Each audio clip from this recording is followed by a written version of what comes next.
Hi, everyone. Happy Thursday once again. Thank you for tuning in wherever you are in the world. Right now it's evening time here, so I'll have to get ready for bed after this. I do plan on taking a caller today, but before we start there, I kind of wanted to touch base on my my survival to soul pyramid framework. I know some of you have probably heard me mention it in previous calls when I'm talking to people. I refer them to my website where I have, visuals of the actual pyramids. But the reason I created them really comes from a place of what I recognized walking through my day-to-day life as I was just frickin' surviving. I realized I was just in survival mode.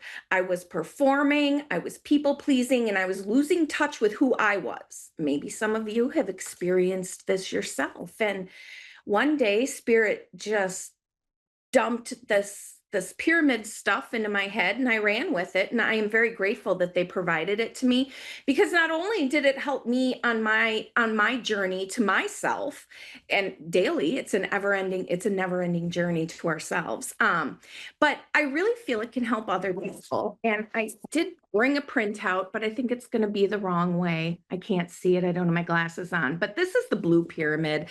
I like to call the blue pyramid the biggest pyramid scheme we've ever been exposed to, and that's just being born on this lovely planet we call Earth.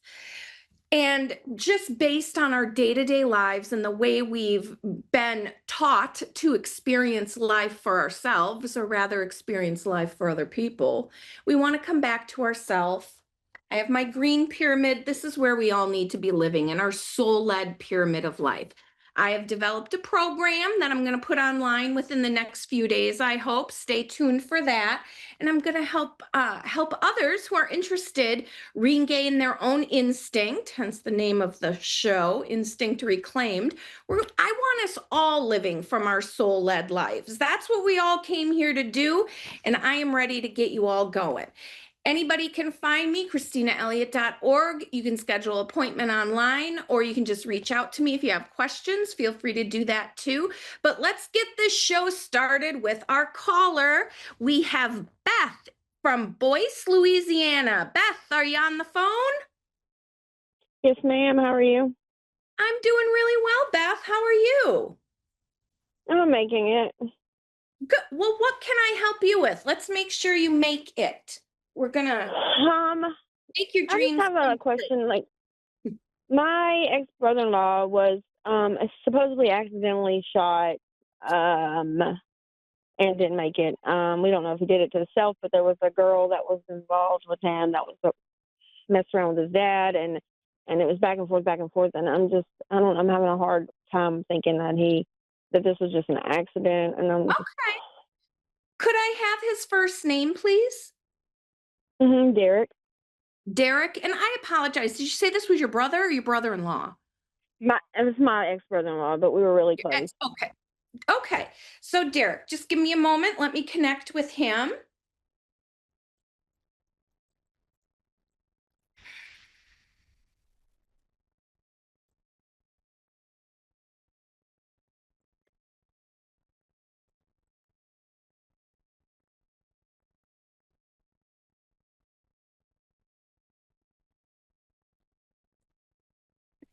From what I'm picking up on, one, he did not kill himself. So that's not what happened. Yes, he did not. I knew that.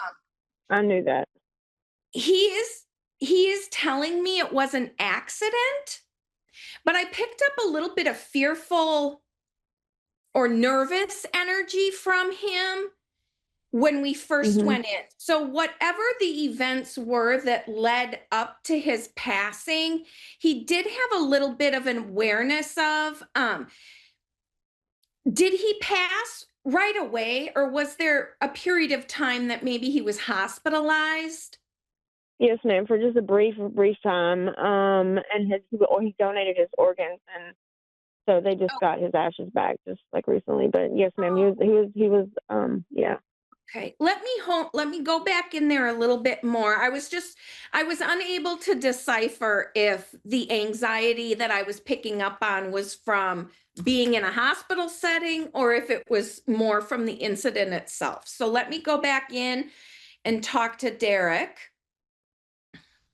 A lot of what spirit gives me is energy related, so it takes me a moment in my head to formulate the words for you. So just a moment while I check out, I'll come back and check in. Okay, yes, ma'am. He said he was anxious being in the hospital setting. It was very confusing to him, but that's the energy I was picking up on. It was not anything that happened prior or before the Mhm. accident. And from what he is saying, yeah, energy wise, this really was an accident that happened.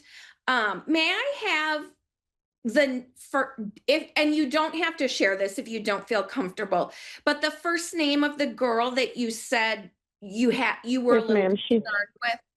yeah. Well, I'm more concerned with her, but she's very evil. Her name is Lacey. What was her name? Lacey. Lacey. I'm sorry. Okay, Mhm. let me kind of check in with Derek on her and on how he feels towards her specifically. He says, I know she wasn't very good for me, but he was also lonely. And she was really Yeah, he just was. companionship, um, because he would rather have someone in his life than no one. And I'm not speaking from a sexual perspective at all. It truly Mm-hmm. was companionship. I feel that Yeah. there was romance involved, but let me get in with her or the energy that he'll share with me of her, I should say. Um, so she said, I'm not supposed to swear on the show. So he did say that she was a witch, I guess is the best word Uh I can huh. hear. But Uh when it was huh. just Uh the huh. two of them and they were like just hanging out and watching TV or chit chatting, she gave him what he needed. Again, Yeah. companionship. So in terms of Yeah. He. the personality that she displayed to him behind closed doors, although he recognizes it and even did so at the time, is her not being 100% genuine. It gave Mhm. him what he needed at that time. Mhm. He was just kind of trying to fill his time, if that makes any sense. He's saying to me that, Mhm. yeah, he wanted to kind of fill his time and have almost more of a distraction towards whatever else was going on in his life that he was thinking about or worried about, Yeah, he was dealing with a lot of mental. He was dealing with a lot of mental health mental work. health issues. Was he getting help for those? Yes and no. As much help as you can help someone. He's kind of he's standing here like this now with his arms folded, and he's like, "Yeah, yeah. I was supposed to get help. I was supposed to have medicine and seek counseling." And he would he'd come and go, real lackadaisical Yeah. about it. He, which in retrospect, he's pointing out to me, hey, at least I lived life. I didn't know it was going to be as short as it was, but I did live it. I feel like he had maybe a bit of a drinking problem or some addiction problems himself. Yes, Is that ma'am. something you're Yes. familiar with? Yeah. And Yes, he's ma'am. well aware of that. It's kind of bringing him down. And he knew he knew it wasn't in his best interest. I think most people who start there do have they reach a point where they know it's not in their best interest. I'll be honest, I had problems with addiction in my past as well. And there's always that fine line between, yeah, I know it's bad for me, but you know what? It's my life. I don't freaking care. And everybody chooses for themselves. And he kept Mhm. choosing to have fun. He is saying, I had fun, I had a good life. Um, but he was not as present in his own life as he should have been. That's what he's saying to me. I was not as present in my life as I should have been. He was kind of going through the motions and things just got rough. He made the choice Mhm. to cross over himself, not that he killed himself, not by any means. Mhm. It's just that we all have the choice when we're faced with it, if we want to stick it out here on earth or if we're really done. And he's telling me he was in a place at that time where he really didn't feel like he had much going for him. Mhm. It's true. And he didn't really see. That's not true. He saw an easier way out when he was kind of in that limbo state before he fully passed. He was able to kind of see how he could get himself out of what he had created for himself here. However, he didn't want to put in the work. And there's not, and I'm not, Right. that's not a criticism. Being human is Mhm. not easy. No, and it's he not. was he in his 40s when he Yes. passed? Yeah. So Yes, ma'am. he had reached this point where he was just like tired of being tired. And Yeah. we have about a minute left. Do you have any specific questions that you want me to ask besides the one you came, that we answered? Do you have any others? No, ma'am, not really.